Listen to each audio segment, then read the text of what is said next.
Elon Musk அவர்களுடைய electric vehicle அதுக்கு தேவையான சின்ன சின்ன எக்யூப்மெண்ட்ஸ், உதிரி பாகங்கள் அப்படிலாம் சொல்லுவோம்ல.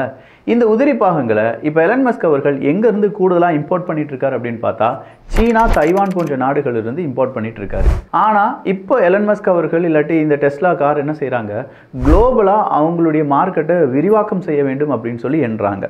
குளோபலாக விரிவாக்கம் செய்யணும்னா நிச்சயமாக பல இடங்களில் ஃபேக்ட்ரிஸ் அப்படிங்கிறத வைக்க வேண்டியதாக இருக்கும்.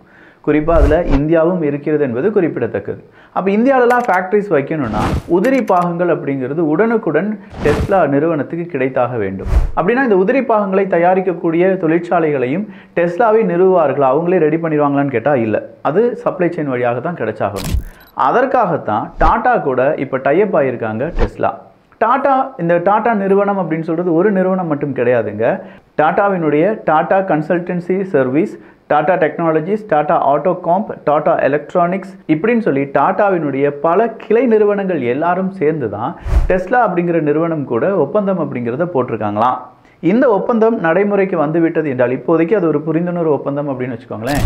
இந்த ஒப்பந்தம் நடைமுறைக்கு வந்துவிட்டது என்றால் டாடா டெஸ்லாவினுடைய இந்த பார்ட்னர்ஷிப் காரணமாக இந்தியாவில் டெஸ்லாவினுடைய விலை மறுபடியும் குறைவதற்கான வாய்ப்புகளும், குளோபல் லெவலில் டாடாவினுடைய மார்க்கெட் பிளேஸ் அப்படிங்கிறது இன்னும் என்ஹான்ஸ் ஆகும் அப்படின்னு சொல்லப்படுது.